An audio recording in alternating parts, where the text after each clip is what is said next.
What's happening, everybody? This is the Pensive Brothers podcast. This is Aaron. This is Elliot. Hope everybody out there is having a fantastical day. We are back. Fantastical. Okay. Where did we go? On break for a week. We 2 episodes in. Yeah, but still, we back. All right, y'all ain't seen us since last week. So first of all, before we even go any further, everybody, if you haven't, please like, comment, subscribe. You can follow us at Pensive Brothers Pod on Twitter, Instagram, TikTok. I was gonna let you finish. No, there's another one. Twitter, Instagram, TikTok, and YouTube. Exactly, YouTube. So that's the important one. If you can't tell that I've rehearsed this, I have not. But yeah seriously, guys. Yeah. So it definitely helps. Just if you guys could just follow and like and subscribe and everything like that. So yeah, definitely share it with your mom. Share it with your uneducated uncles who don't know much about politics and pretend that they do. Why they got to be uneducated? Share it with your brothers. Share it with your cousins, your sisters, whoever. So yeah, we appreciate you guys. Love y'all. They got ears or eyes. Share it with them. Even if they don't have ears or eyes, maybe you guys have family members without facial features. Pulling a Voldemort thing. It's cool. Share it with them too. Moving on. Yeah. So, what's going on with you? Not much. What's going on with you? None. We making it. End of the week. End of a long for me. This week was a long work week. TGI. So I'm super happy to be done with that. Ready to roll into the weekend and kind of chill. Even though I got to go to a funeral, but it's not a funeral for somebody I know, but it's somebody Dad knows. So yeah, but it's still sad. Yeah. So. But no, I'm cool. Everything's going good. I had a moment of existential crisis this week. Existential? Yes. All right. So anybody that knows, I have Invisalign. Okay, they're kind of like these teeth trays things that straighten your teeth without you having to get braces. They're clear retainers. Basically, yeah. And basically, if you've never heard of Invisalign, you get new trays every couple of weeks. You get a new tray every 2 weeks. And then once you get to the end, you get. It looks the exact same though as the ones you've been getting, but you get a retainer, which is basically your permanent retainer forever. Okay, now you're on the permanent retainer forever. Yes. So what happened was when I got this, I remember the day that I went in for the fitting for this, where they give it to you. The lady was like, "Oh yeah, you can buy a set of 3 more of those for $450 or something." And I was like, "Why would I do that?" No, it was $475. That's what it was. And I was like, I don't know about that. And she's like, well, if you ever need another one, we don't sell them by 3s unless you do it right now. And I'm like, sales ploy. I already know what time it is. Okay. It's kind of like declining. Yeah, because there's literally no reason why they can't sell it to you in 3s later. Exactly. There's no reason whatsoever. There's no reason why you shouldn't just be able to just go up there and get a new one. And just get another one made and they just ship it to you. But anyway. Sales ploy. I declined that. I was like, first of all, I just got this today. Why would I spend $500 getting 3 more of these today? Because you were already spending money. Right. And so, I paid for my whole entire thing up front, but I lost it. Uh-oh. And did you have to use the wife trick? Yeah. Ellie, when I tell you I looked everywhere for these. When I tell you I looked everywhere, I was all outside. And she found it somewhere you had definitely already looked. Yeah. It happens every time. Listen, it happens to the best of us. Yeah. Don't feel bad. And the thing is, right, anyone out there who always says, I don't know why I would get married, listen to me. If there was ever a reason to marry a beautiful black woman, it is because she is going to point out things that are right in front of you. Obviously so. So right in front of you that the junk is embarrassing. Bro, it was under the edge of the bed. Just I don't even know how I got down there. I don't even know how I fell. My theory is it was I don't even know. It was probably in a pocket. I don't know what it was on. But somehow she found it. I was like, oh my gosh. Because I was freaking out. I called the dentist and they were like, yeah, so to get a new single set, it'll be $425. I'm like, oh, they charge you $400. They charge you $475 for 3 on day 1. Or $425 for 1 set. Something about this doesn't. It's not math. The math is not. It's not mathing for me. It's definitely mathing for them. So, but okay. So I told the lady, I was like, look, this was on yesterday. This was yesterday. So I just lost it 2 days ago. So I spent all day that day, all afternoon looking for it. And then I had to go to bed without it. And then I woke up yesterday for work, and I woke up mad early too. I spent like 35 minutes looking for it. I was all outside, all in the house. I was everywhere, looking everywhere. And then I couldn't find it. So I went on to work. I can't find it. And she said, it's right here. Well, she helped me look for it the first night, but only for a little bit. And she was like, I just know wherever it is, it's right in our face. I was like, you don't know that. You do not know that. So anyway, so we ended up going. And then she was absolutely correct. Yeah, and yesterday I get home from work. I couldn't find it. Mm-hmm. She gets home from work a little bit after me. So she comes home from work. She was in the house for like 4 minutes and found it. Listen, sometimes that's how it goes. Bro, all the time that's how it goes. Every single time. At this point, when I can't find stuff, okay, I give a good faith effort. I be looking, and I just be like, Justice, do you know where this is? I don't necessarily want you to go look for it. But if you know where it is, just tell me and I'll go get it. And then what makes it worse is when she tells me exactly where it is. Mm-hmm. She's like, it's in the basket or next to the bed on my side table. She be knowing all my stuff. And then I go over there and I look in the basket on her side of the bed on the side table. Still can't find it. And she walks over. It just picks it up. Moves like one thing. And it's like, it's right here. I told you where it was. No, way worse than that. Trash. You know where my coffee maker is in my kitchen? Yes. Right there beside the fridge. Yes. Bro, I cannot express to you how many things I have lost on that specific counter. Just on that space. And it's the smallest counter in my kitchen. The tiniest one. And Khalil will just walk in and just pick it up. Not even move nothing. It just be right there. And I'll be standing in front of it. And I'll be like, I don't see it. And I always chalk it up. Like, well, you know my vision is bad. That's what I be saying. She be like, you got your contacts in? I'm like, no. No, you do. You can see clear to clear. Yeah. And so she told me like 3 weeks ago, she was like, well, you know what I started doing when you can't find stuff? Is I go to wherever you are and I look directly in front of you. How dare you insult me in my own house? First of all, with this truthful accusation. Right. But no, she literally will come to where, like, that's what happened. So yesterday, I was in the bedroom looking for it. I couldn't find it. So I had walked out. So she had just came to the house and like, I heard her make a sound and she's like, oh my gosh. And I was like, and it was right there. She found it. Yes. you was excited because you was what? Like, at least she found it. I've been telling her for 2 days that she saved us $425. Like, what you talking about? Like, listen, I know that's one. And she had community service yesterday. She does community service at one of the hospitals in town. So yeah. She found it and I was like, girl, you just saved us $425. I'm gonna take you out to dinner. And she's like, I gotta go to community service. I ain't got time for this. Fair. Here's the thing, okay? This is my story. I'm sticking to it. I think it's just the angle. We're too tall, so the angle you're looking down for stuff, you just can't see it. I'm taller than my wife, but I'm not as taller than my wife as you are than your wife. So I don't think that's gonna work. No, y'all are too close to the same. You're height. much taller than I'm taller than her, but you're much taller than your wife. Yeah, because Halil's like what 5? I think she's like maybe 2-3 inches shorter than you, if that. Yeah, and she's probably about 5'8". I'm yeah, about 5'11". So I'm about 8-9 inches taller than my wife. So yeah, it is a little bit of a difference. So I'll have to come up with my own theory. Hey, listen, I'm convinced that's the division of labor is one of the beautiful things about marriage. Is like you both got to find the important, the lacks that you already have, right? That the other person can kind of fill in the gap, right? Because there's some things that I be thinking that she should just know, right? And she should just be like, oh no, I could do that. And then there's other stuff. Yeah. You're like, I mean, nah, that's what I'm here for. You're not pumping no gas if I'm sitting in the car.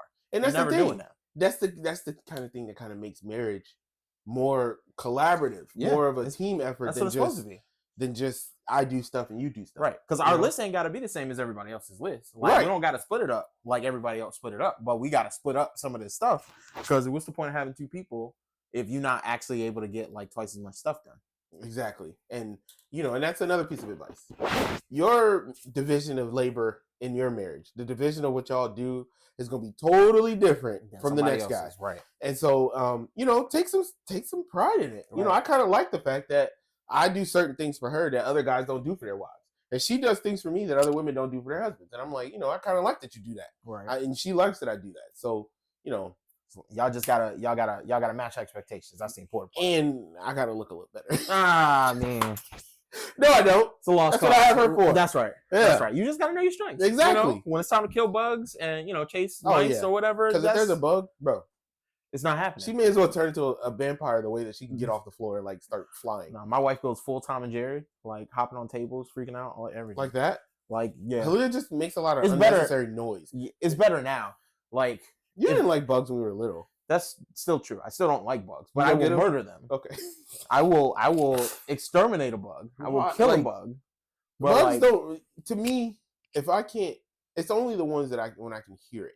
They're the ones that like make me uncomfortable. Like you remember when we were using band in college, in high Yeah. school, and you'd be standing at attention, yeah, and the bug would like fly by you, and then and it would hit it would hit that ear though. Yes, and it would hit every you time. so loud, and you'd be like, "Oh, don't flinch, yeah, don't but move." we can't move because you're a marching band, so you're not allowed to move. Right. So that you remember those gigantic bugs that made the buzz noise when they would fly, like not in your but they would. It wasn't just cicadas. It was like this dragonfly looking. There was a dragonfly one. There were the June bugs, which was like, and they definitely had the cicadas and the horseflies. Because you remember the cicadas would die, and if you stepped on it, it would start clicking. Yes, and it was like disgusting. it's not dead yet or and something. It was extra crunchy.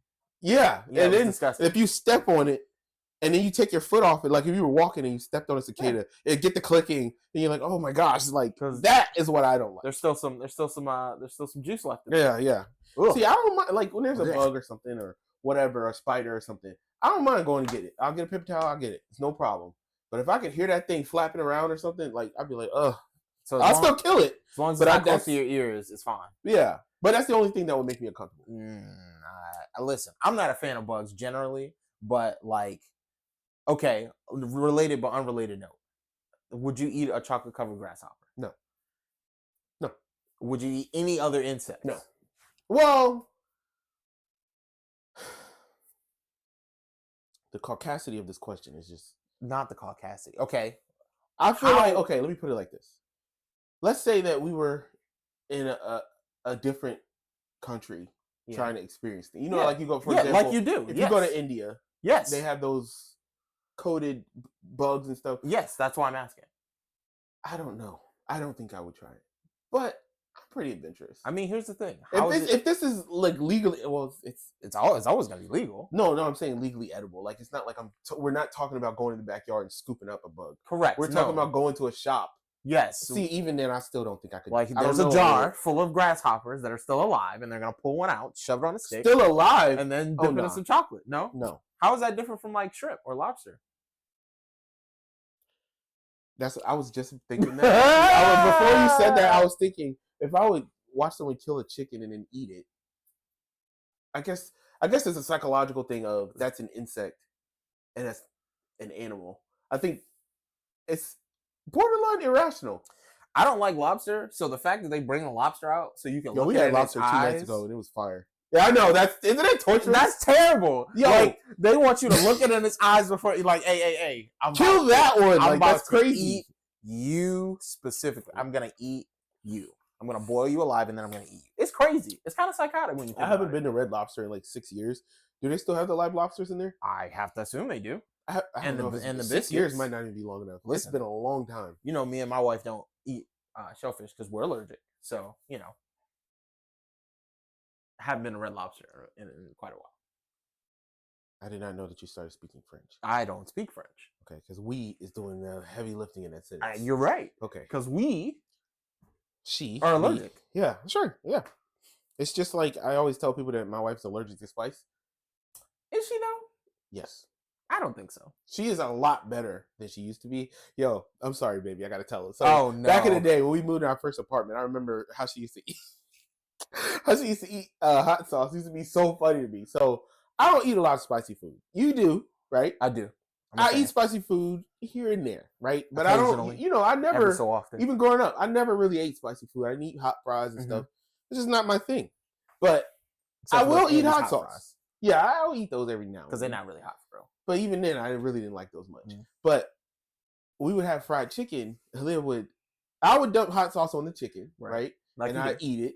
Or even I'll have some ranch or something, dip my hot wings in ranch. But Halia would take a cup, like a little Tupperware cup or something, a sauce cup, and she would fill it up about halfway with ranch.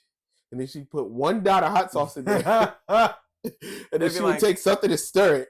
So it would be like spicy. It'd be like pink. Yeah. Right? Because it's like fried sauce. And then she would dip like a little piece of chicken in and be like, I got to have my hot sauce. I'd be like, I don't want to eat anymore. And I just put it away. Here's the crazy part. I can totally see her. You know she said it. And everything. You know she said it. And like the joke used to be hilarious. It was probably good too. But now, she dabbles. A little bit of hot sauce. Y'all not doing no ghost peppers or Carolina Reapers or none of that? No, we're allergic. No one chip challenges. See, for me, y'all? No. Me, I don't mind a little bit of spice every now and then, but I want to taste the food. Right. I don't want it to be painful. Like, I'm not a masochist. I remember we was in high school. We had went some band trip, and you had got that volcano taco from Taco Bell. Bro, and it was so good. You were dying, though. Well, no, you weren't dying when you ate it. You were dying when you Afterwards. had the soda. Yes. You remember you had drank like a Mountain Dew or something. And yes. You were like, this is making the spice so much worse.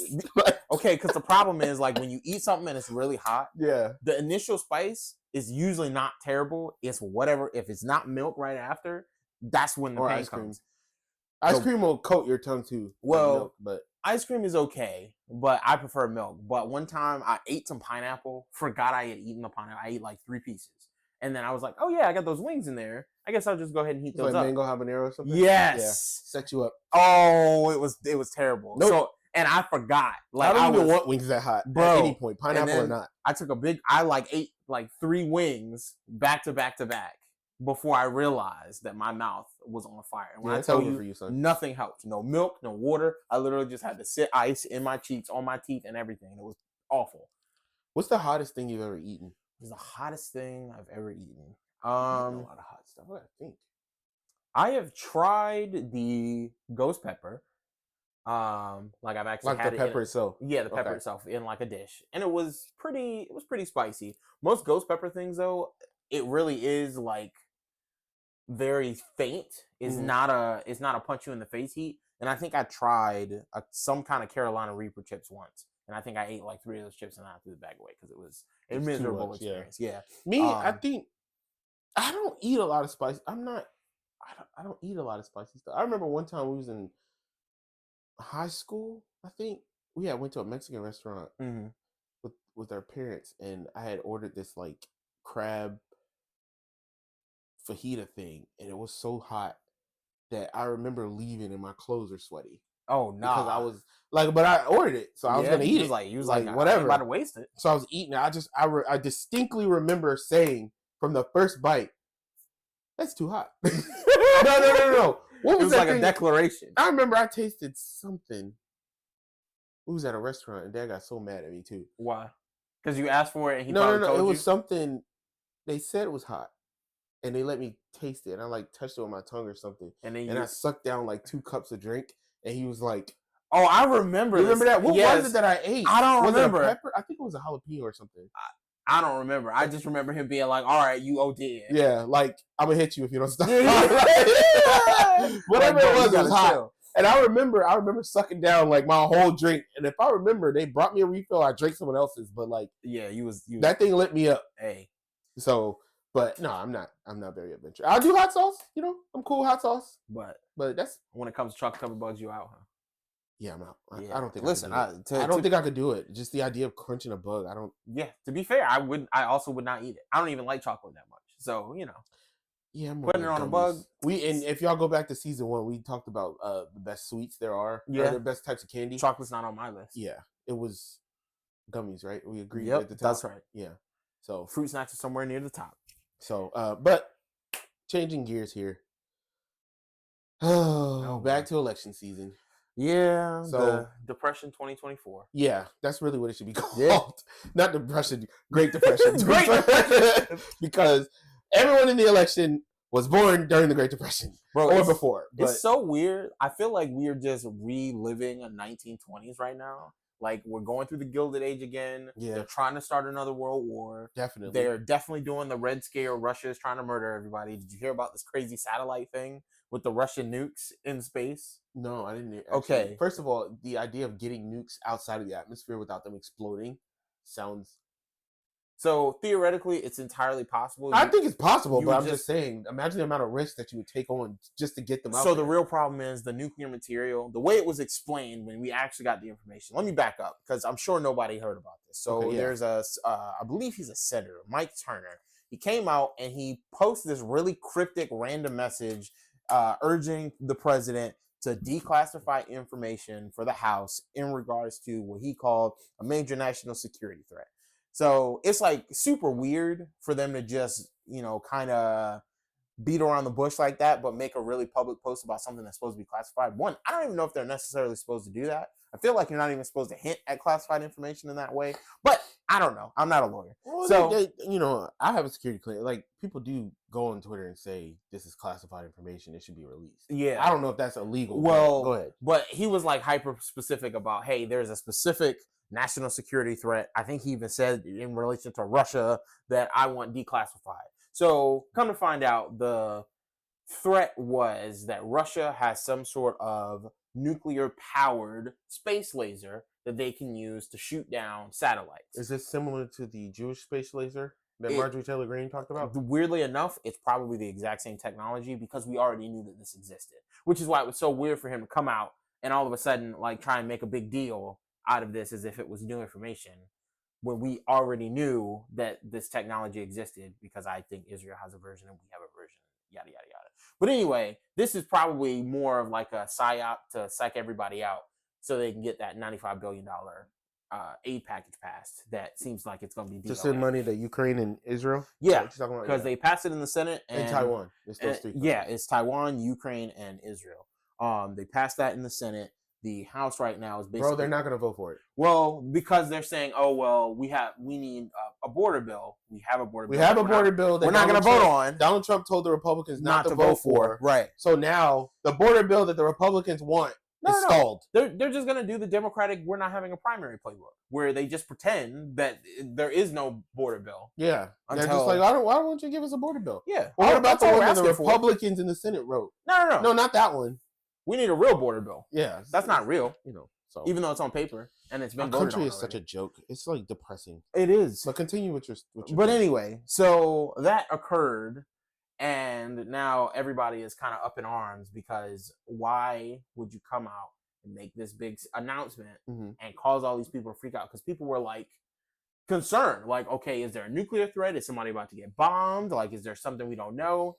No, just, more Russian Red Scare, which it seems crazy to me that it's the year 2024 and we're still scaremongering like Russia is going to nuke us tomorrow. I just don't, that doesn't make any sense. It's not good for anybody if that occurs. Russia hasn't stopped Ukraine yet.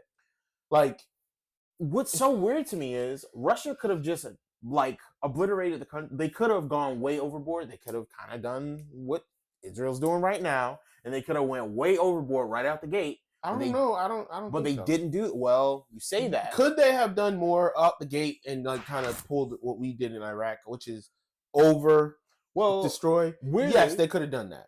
But the difference is there is no standing army in Gaza.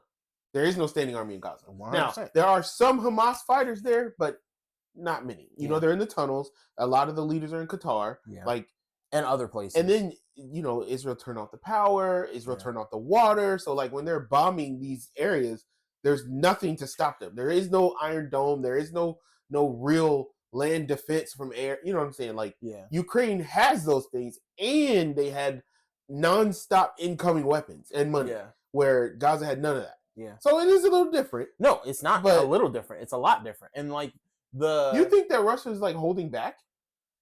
I think they threw a lot at them and it just didn't work. Well, it's not that it didn't work, because there is one conclusion that's going to happen. Russia is going to win. The question is, what are they going to get after they win? You think so? Yeah, it's inevitable. Ukraine doesn't have enough people.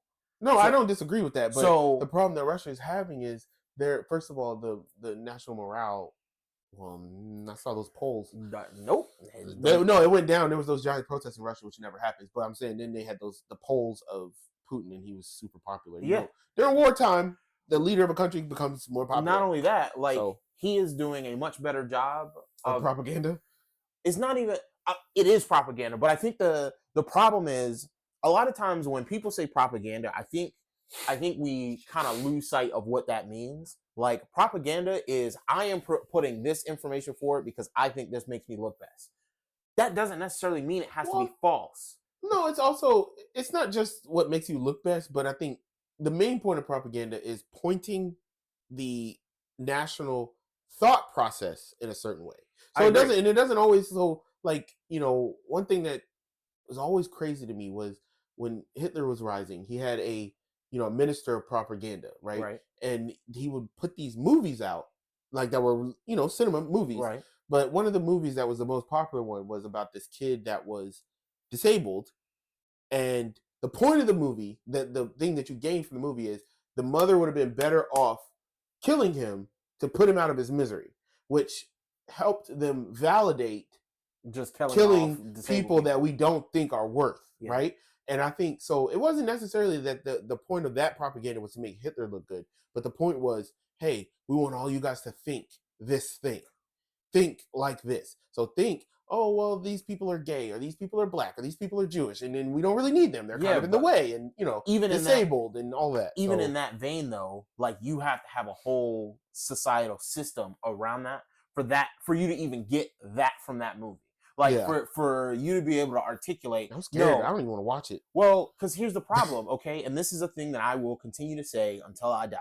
Okay, we are all Nazis in waiting if we're not careful. We are all segregationists and we're all the things, because it was propaganda that got America to be okay with slavery. Correct. It was propaganda that got us to do the Trail of Tears. But the important thing, all the imperialism that happened over time. Yeah, but the important thing to remember is when people say propaganda, I think people read that as, oh, it's lies, and that does not have to be true. You can have absolute truth and it still be propaganda because they're selectively going to point your attention to specific facts and not other facts. So one of the things that I think is really important when we're talking about Russia, especially when it comes to Russia, Ukraine versus us, like a lot of the reason that Putin is popular is because he is more truthful than a lot of other leaders, but just about the specific things he wants to be truthful about. There's other stuff he just doesn't talk about. He does that like terrifying smirk thing where you ask him a question and he just kind of chuckles and he doesn't ever answer your question. And you ever see how his other leaders be like scared of him? Yes. Like it'd be crazy. If you ever got time, he has disappeared a lot of people.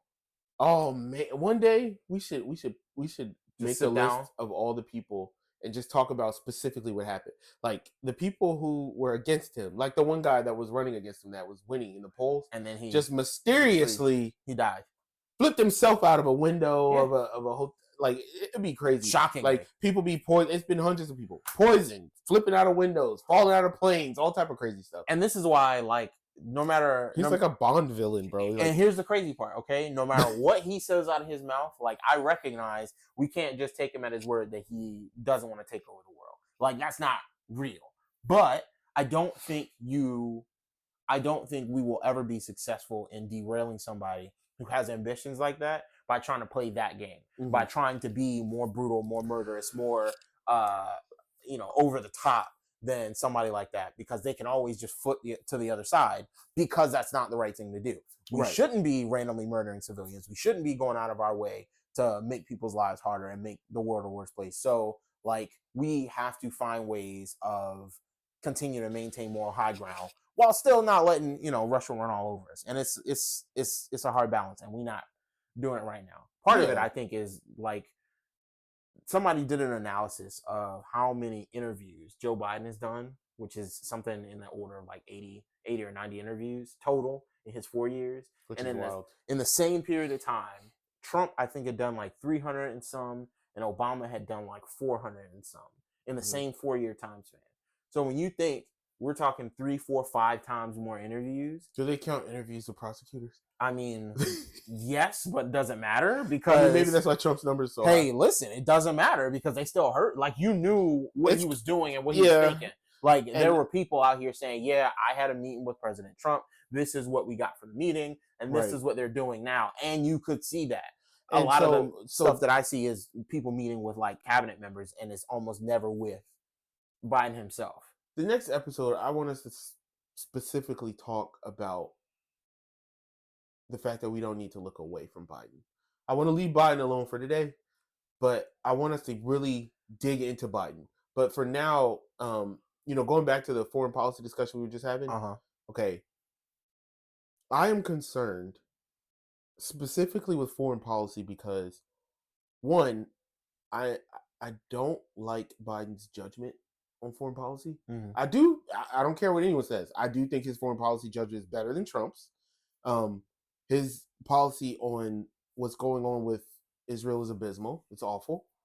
But Trump's foreign policy on NATO and a lot of international, the Iran nuclear deal was abysmal and made the world less safe. Yeah. And I do think that, unfortunately, you and I had the discussion about the lesser two evils things sucking. Yeah. But in a practical sense, we have to decide between the guy who doesn't mind the fact that Iran made more nuclear weapons while he was president and the guy who is basically assisting in a genocide right now. I mean, and it sucks that is the which one are you going to go with? Here's the real problem that I have, honestly, truthfully. Like, we are at the point where it is not that one is better or worse. They are equally bad in different ways. No, let me explain. I don't agree with that. Let me explain. But what is the ultimate fear of Trump when it comes to foreign policy? That he's going to isolate us from our allies, and that he's going to create more enemies than we have right now that we are not going to be able to deal with. Not just that. When I think of Trump, I think of chaos. Oh, of course, even he thinks of chaos. But I think of how damaging he was to our finances as a country. Okay, let's put a pin right there. No, I'm saying attaching that to the foreign. Correct. So you start a war on two fronts, and then you do tax cuts for the rich, and we don't have any money. That's what I'm talking about. But here's the problem, okay? We're in the exact same position. It's just with a different set of facts. Wait. Let me explain. Okay. You're saying the deficit's not as high. It's not. But we're spending 3 or 4 times more money on wars. We have started 2 new wars in the same 4-year period that we didn't start any wars when Trump was president. That's not to say we weren't spending money blowing people up, because Trump was doing a bunch of drone strikes. Drone strikes by 90% from Obama. But he was not spending U.S. dollars on bombs and missiles and airplanes and tanks to be shipped overseas. Like, those were not expenditures that we were making while we were under Trump. Not to the degree that we are now. I was about to say, yeah. We are. Well, he technically sold weapons to Saudi Arabia. That is true. We were giving weapons to a lot of these. But countries. He only was willing to sell weapons to Saudi Arabia because they gave him personally a bunch of money. They gave his son-in-law literally what was it, $2 billion or $1 billion? Yeah, it was like $2 billion. $2 billion, like right after they got out of the No, it was a small loan, don't you know? Yeah, it's just that I think, me personally, they're both horrible. But I just will never be able to bring myself to say that Trump and Biden are equal. They're just not equal to me. They're just not. The problem that I have is Biden is horrible, but he's not equal to Trump to me. I don't know what you mean. Do you mean like the outcome of the decisions that he's making are not equally bad? Because I don't know how you could argue that. Nobody thinks he's competent because he can't speak for an hour. Mm-hmm. Nobody trusts that he's actually the one leading the ship. So everybody's dealing with whichever deputy is over their particular issue. But that was the same thing that was happening with Trump. Absolutely. Trump wasn't in charge of anything. So wait. I'm not arguing that it was better under Trump. I'm arguing that it's equally bad. You're telling me that it was the same, and I'm agreeing with you. No, I'm saying that was the same. Okay. The president is not like having a meeting. Trump was not having a meeting with every department and saying, okay, this is what you do next. Of course not. But neither is Biden. So that's fair. But that aspect is the same. But people actually believe, whether it's a good decision or not, Trump is the one that's making it. Who believes that? I think the world believes that at the end of the day, Trump is the one calling the shots because there were a lot of bad decisions being made on his behalf. Yes, yeah. Well, okay, that's fair. And to be fair, that's fair. And to be fair to Biden, there's a lot of bad decisions being made on his behalf because it is very, very widely reported that a lot of this stuff, and specifically in regards to Israel, is directly coming from him. He's the one signing off on it. Well, he's old school. He's old school. The term they use is Zionist or whatever. The people that support matter what Israel does. It's Christian Zionist. Yeah, because you got to specify. I was listening to somebody talk about it the other day, and it is kind of weird. I don't know. It just feels weird when I say it. It just comes. Because it feels almost blasphemous or something. No, not blasphemous, but almost like a violent term.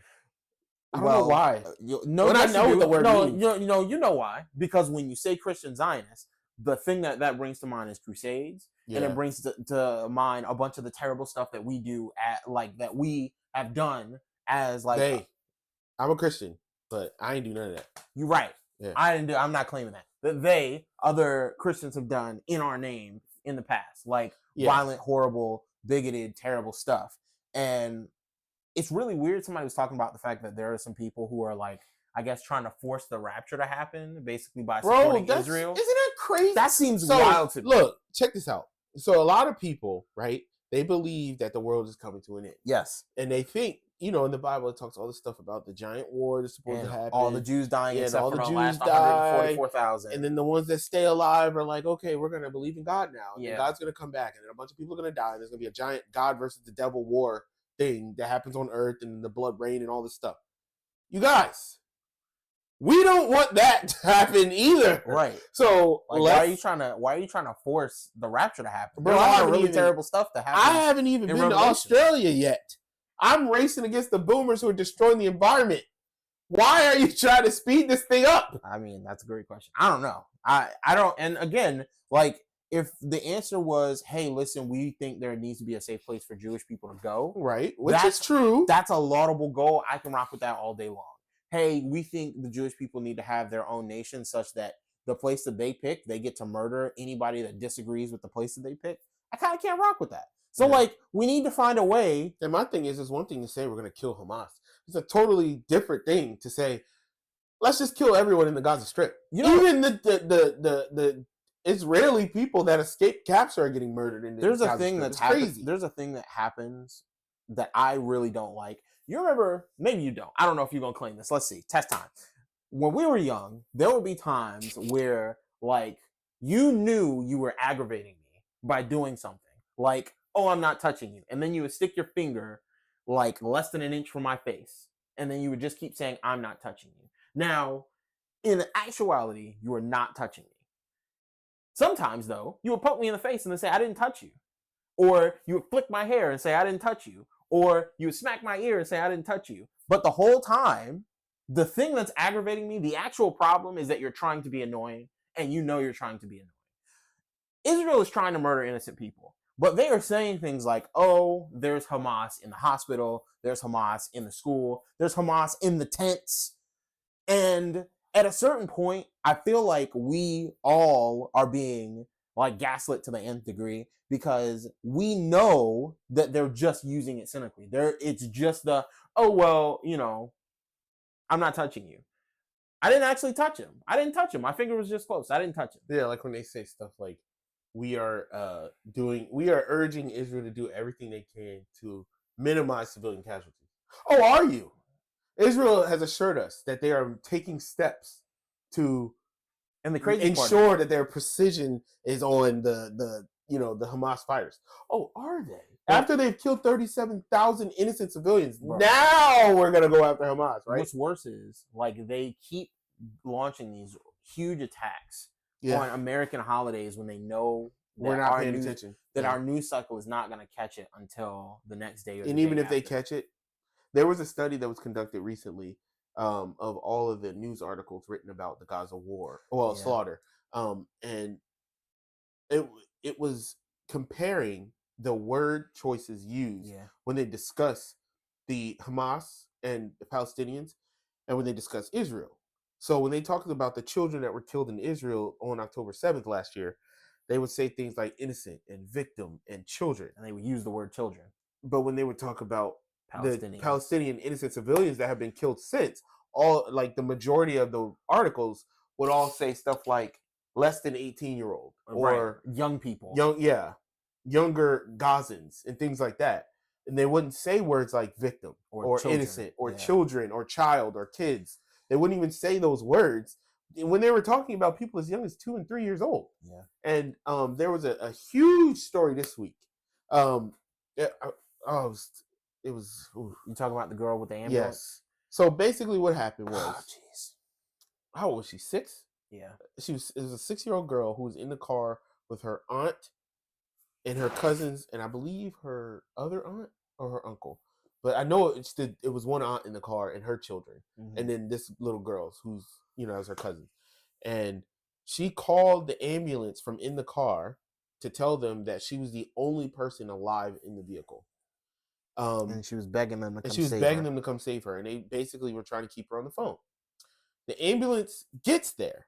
She's still on the phone.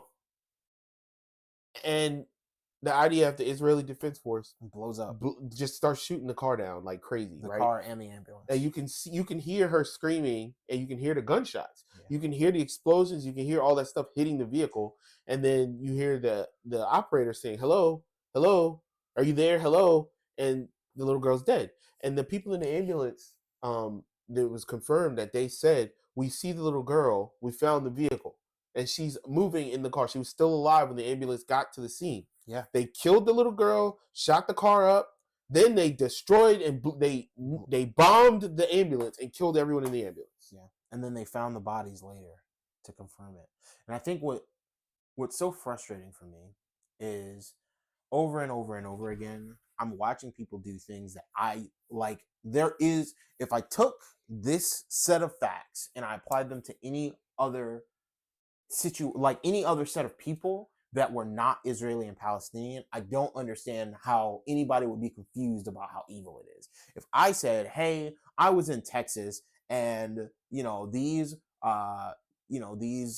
Rangers, these Texas Rangers, were shooting at a criminal who they thought was in a car, and the criminal was in the car with his family. They killed everybody but a little girl who was in the car. The little girl called 911. The ambulance from a town, down the road that was full of immigrants came, and it was two Mexican guys who just happened to be paramedics. They were trying to save the girl, and those Texas Rangers blew up the ambulance and killed the little girl and the paramedics." Nobody would be confused about how that is crazy and evil and should not be happening. I mean, if this was reversed, if this was an Israeli family in an Israeli car, and it was Palestinian militants, it was an Israeli ambulance. We call it October 7th. That's what I'm saying. We would support them doing something about it, doing what they're doing, and it's like the part that bothers me is, like I said last time we talked about this. This is our money. Yeah. So every time you get your paycheck and you look at your pay stub and you see federal taxes withheld, that money that you worked for paid to kill that little girl. No, it's worse than that, because we have senators and former vice presidents and congresspeople who are going over there and signing the munitions that are being dropped on children. And literally, Mike Pence signed a bomb that was used to blow up Palestinian civilians. And I think the thing that frustrates me is people look back on the Holocaust and they say, "Oh, how could they stand by while all of this terrible, evil stuff is happening?" But it's pretty obvious that the reason that they stand by is because everybody is allowed to lie to themselves just a little bit. You don't have to know everything that's going on, but you know enough to know that what's happening to those people is terrible and we shouldn't be supporting it. But that's somebody else's problem. Yeah. And when enough people do that, the people who look to take advantage of the fact that everybody's kind of saying, "Hey, that's somebody else's problem," take advantage of that fact. And they go through with plans that we all, in hindsight, are going to agree are terrible and should never have been allowed to happen. And I'm going to keep it real with you. History will not be nice to us. This, I think about Benjamin Netanyahu, who's probably one of the most evil men on the planet right now. Yeah. I think about how, when he goes to bed at night, does he think to himself, the Netanyahu name will be synonymous with evil for and generations? Hitler and, Stalin. He's in those books. Like, I mean, it's one thing to oversee a war, but it's a totally different thing to oversee a slaughter. And I want the Jewish people to get whatever they need to feel safe, to get Hamas. Hamas is a terrorist organization. They killed innocent civilians, but they're not like this. I think the problem is they're not just a terrorist organization. Yeah. And I think that is what complicates it. Well, it's not that complicated. No. I mean, Hamas was the government, and then they didn't allow Gaza to vote for another government. Well, it's not. I think the problem is it's more complicated than that. They did not allow them to vote. No, They did not allow them to vote. They're not functioning as a government. They're not allowed to function as a government. They don't control their own borders. How they can don't I control hold an their natural election resources when I can't protect the people I'm supposed to protect? Right. If U.S. citizens are getting killed every year by some other country, nobody's gonna want to pay taxes to the U.S. government. Nobody's gonna trust that the U.S. government actually has our best interest in mind. Like, you will never be able to govern a people effectively when you cannot guarantee basic needs. You got to be able to guarantee protection. You got to be able to guarantee some kind of economy, and you got to be able to guarantee some kind of hope for the future. Right. And a benefit for paying those taxes. Well, and whatever it is. Correct. So when external forces, i.e. Israel, make it so that your government can't do the basic things that your government is supposed to be able to do, yeah of course, elections are not going to happen. Like, and not just that. I mean, the entire system will shut down. Correct. I mean, if, like, okay, so we live in the United States. If Mexico could just come in and turn our water off, and the United States can't do nothing about it, turn all the power in the whole country down, turn it off. It's just off until we get the people we need to get, right? And we don't have any control or say over what's happening. And not just us, but the government, who is telling us, support us and pay us and all this other stuff and listen to our laws. Meanwhile, I don't have no power, right? And no water and no food for my kids. Like, you guys, yeah. And the thing is, like I said, next week we're going to talk about how I don't think we should look away with Biden. I'm not saying vote for Biden or not vote for Biden. I'm saying don't look away. Right. I'm going to say the same thing about this. While we are paying for the bombs that are killing these children, remember, one, the UN buildings in Gaza are being bombed, which is illegal in international law. Two, the people in Gaza have resorted to drinking seawater and eating grass to stay alive. And there are regular Israeli citizens who are blocking food trucks being able to get to those people. There are 0 fully functional hospitals left in the Gaza Strip. There are 0 universities. There are 0 schools. 91% of the people in Gaza have been displaced from their homes. Correct. So everyone, basically, what they told them in the beginning of the war was, it's not a war, it's a slaughter. What they told them in the beginning of the slaughter was, move to the south, we're going to be bombing the north. And they bombed everything between the north and the south. Yeah, they bombed caravans of people that were traveling to the south. They bombed the people in the south. They bombed everything and everyone in the north.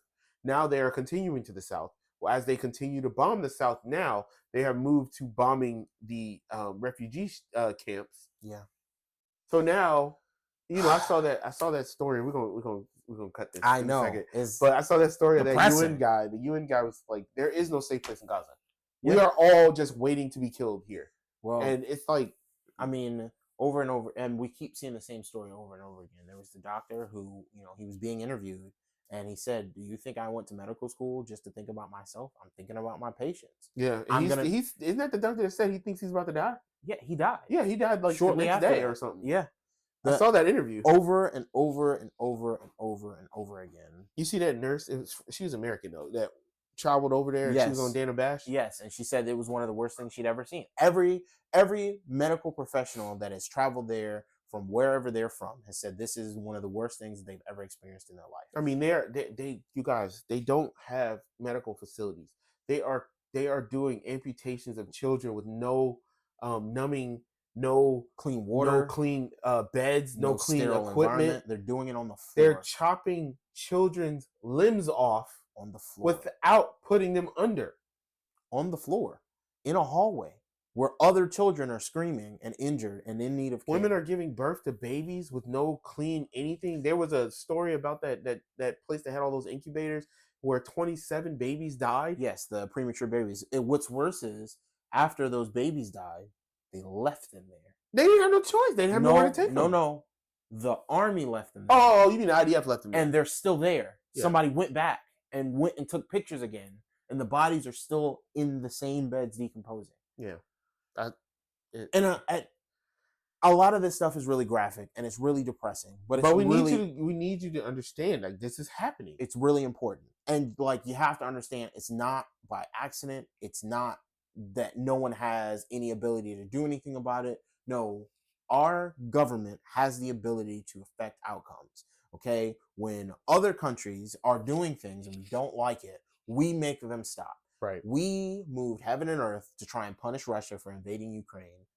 We did. And it didn't work.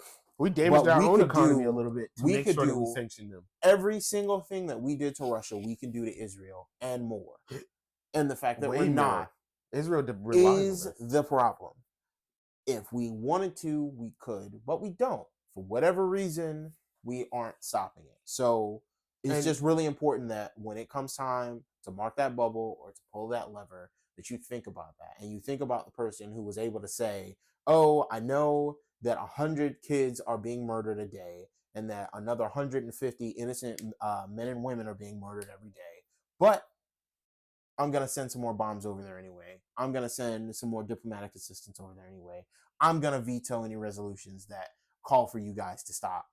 I'm not going to actually investigate any of the war crimes and any of the things that would actually force me to stop sending weapons because I want to keep letting you, encouraging you, aiding you in murdering women and children. And I don't know what to do with that. The last thing that I'll say about this, and I don't mean to be the both sides of the guy, but just remember, it's not just Biden that's really enjoying this genocide. All of those Republican and Democratic senators could be doing something about this. All of those Republican and Democratic House members could be doing something about this. Yeah. All of the governors in the country could be putting pressure on the president. Hey, we gotta do something different. Yeah. Our states could use some of that money. We're just throwing literal tens of billions of dollars over there, but you're telling us that we can't afford this and we can't afford that. So, hey, I think it just goes back to what I said before. We are suffering from a lack of principle. I think, Dad talks a lot about how authority is under attack in our country, but I think it's sometimes authority is attacking us. Well, I think it's deeper than that. I think authority comes from somewhere. You don't get the authority over other people from nothing. People give you that authority. Your power is derived from the people that you're above, and it is only there insofar as those people find benefit and find commiseration with the choices that you make. And I think for a really long time, people have forgotten what the point of leadership is. It's not just so you can be over top of other people and you can, reap all the benefits of other people's labor. It's so that we have a genuine direction that we can all be pulling towards at the same time in the same, in whatever way we can. And we're at a point where we do not have a unified direction anymore. No matter who gets elected in November, I don't know that person is capable of unifying the country, and that's a very scary place to be. So I really hope that, between now and November, something major gets shaken up. I can't imagine what it could be. A stimulus check. Hey, maybe Trump will finally get through one of these court cases and they'll put him in prison. Maybe Biden will go ahead and bow out and we'll get some alternate in the Democratic primary. Whoever they choose is probably going to be equally bad. I don't want that to happen. Hey, give us Kamala. So just stop. Here's the thing. Stop it right now. I would rather than put Kamala up and let her lose clean than they put Biden up and it become the fiasco that I anticipated being. I don't even have a preference. There's no good option. Hey, listen. Because to me, let's say Biden goes up and wins and then he dies. That's still not a good option. Let's say Biden goes up and loses. That's bad. Biden goes up and he becomes president again, and then he stays president for 4 more years. Also bad. Equally not good. Listen. So this is what I'll tell you guys. This is the we're gonna get off of the sad stuff. It's the poo-poo platter. We gotta finish with something hot. With something upbeat. This is what you do. Uh-oh. Go on a vacation. Just don't go to Israel. It's not a happy time there. Right? Yeah, I don't want to go to Israel. No. But Israel, I need y'all to hurry up and get this over with. Let's stop the war. I don't know. I don't want them to hurry up and get it over with. No, I want them to get. I just want them to stop. I just want them to stop. Ceasefire. Come on, guys. Come on. It's enough. You killed enough children. You killed enough of all these people. Get rid of Benjamin Netanyahu, bro. Vote him out. Get rid of him. Vote for somebody else. Come up with a peace deal. Figure this out. Because some of us want to travel, and we don't want half of Asia and half of Europe to be uninhabitable. So you too, Putin, okay? I would never go to Russia. You're out of your mind. But here's the crazy part. That don't mean I don't want to go to Russia. I mean, to Europe. There's beautiful Christian monuments in Russia that would be amazing to go see. I know. I told you I had a trip planned to Israel and Turkey and Cyprus. Yeah, that's this was like 2 years ago. I was talking about this. Yeah. Now that trip got canceled. Yeah. But this was way before any of this war stuff. But it got canceled because they canceled the boat. But go on vacation, you guys. Okay, you got a vacation before the boomers destroy the planet. You also got a vacation before these crazy Christian people are like, "Yo, hopefully the world is almost over." Like, you guys. I'm a Christian, but I don't want to talk to God yet, bro. Okay? Nah, I talk to him every day. No, I don't want to talk to him face to face yet. You mean soul? You know? I don't. Yeah, you're right, because the Bible said that no human can see his face and live. So I don't want to. Well, that's my point. No, I don't want to do that. I don't want to do that. We're not ready. Okay, I have a lot of life to live. Okay, me and my wife got a lot of trips planned. Trying to enjoy some stuff while we're still here. That's what I'm saying. So I think that is a good place to leave it. I think that's a great place to leave it. But before we end this, remember, like, comment, and subscribe. Please. Go ahead with what you were going to say. Random super side tangent. All right. I am probably going to go back and rewatch Family Matters. But I've been watching some clips. You know, I hate that Steve ended up with Laura in the end of that show. Isn't that Myra? Yes! Yeah. She never actually liked Steve, and it like... No. Rewatch it. So, the thing is, me and Halia rewatched Family... Well, she'd never seen it before. Yeah, that's right. You were telling me So, we watched literally every episode, all the way to the very end. So, there was some hope. There was at the end... It wasn't just, okay, I like you now. It wasn't that. It was literally, Laura went with him to like a polka show, and she like started looking at the things he was doing and saying, you know, that used to annoy me, but something about it. That's kind of... I really like it. And then she began to, like, she went to this polka show with him, and all the people there were telling him how they were like so happy he was around, and he saved somebody, and he fixed somebody's like machine or car or something, and all these people. It was his moment to look cool as Steve Urkel, even though he was still doing Steve Urkel. See, the one good thing about Steve Urkel that Steve Urkel showed us all was that if you just be yourself, you're gonna find a lot of people who don't like it. But the people that do like it, they go rock with. Those are the real people that you need in your life. And to me, that I feel like that was like the lesson that kind of got drowned out in some of the other drama around the show. Yeah. But the point of the show was like the people that like Steve really like Steve. And the people that didn't like him didn't like him. And he was just like, they'll be all right. But I'm gonna keep it a buck with you though. Some of it was real annoying.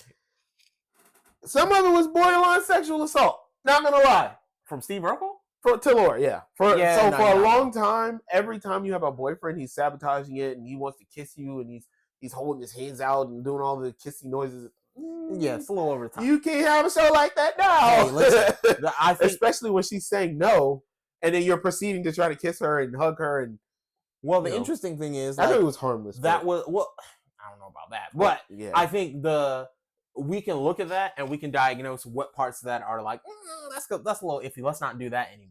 Yeah. Because we can see kind of the downstream effects. But, and also, culture has evolved in America. You know, because I think in the early 90s, it was a little more appropriate. But now, you with like things like Me Too and just people being more aware. Yeah. When you know better, you do better. Literally. You can't just constantly hit on somebody. Nah.